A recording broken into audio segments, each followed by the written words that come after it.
स्टीनोस file number 89 record activate हो चुका है। साल 2009 राजस्थान के एक छोटे गांव में एक आदमी को एक अजीब पत्थर मिलता है। वो उसे नॉर्मल समझकर घर ले आता है और एक दिन उसे मजाक में चूल्हे की आग में डाल देता है। कुछ देर बाद वो देखता है कि पत्थर अनयूजुअल तरीके से गर्म हो रहा है और उस पर हल्की चमक आ रही है। क्यूरियोसिटी में वो उसमें एक लोहे का टुकड़ा डाल देता है और जब वो उसे बाहर निकालता है तो वो लोहा धीरे धीरे रंग बदलने लगता है। पहले पीला, फिर चमकदार, और कुछ ही पल में वो सोने जैसा दिखता है।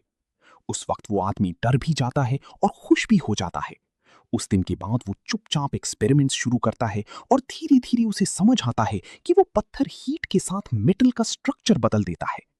कुछ महीनों में वो आदमी एक छोटी लोहे की वर्कशॉप खोल देता है जहां ऑफिशियली वो स्क्रैप का काम करता है।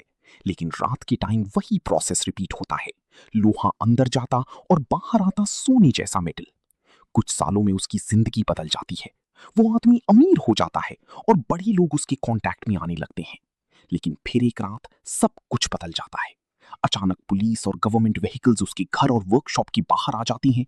पूरा एरिया सील कर दिया जाता है और उसे बिना किसी एक्सप्लेनेशन के वहां से ले जाया जाता है।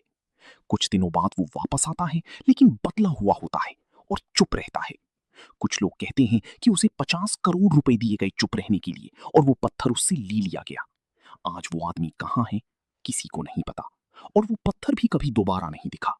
कुछ लोग कहते हैं वो सिर्फ एक रेयर सैंपल था, लेकिन कुछ लोग आज भी मानते हैं कि वो शायद संगमरमर का पत्थर था जो लोहे को सोने में बदल सकता था। और अगर वो सच में ऐसा था, तो वो राज अब किसके पास है?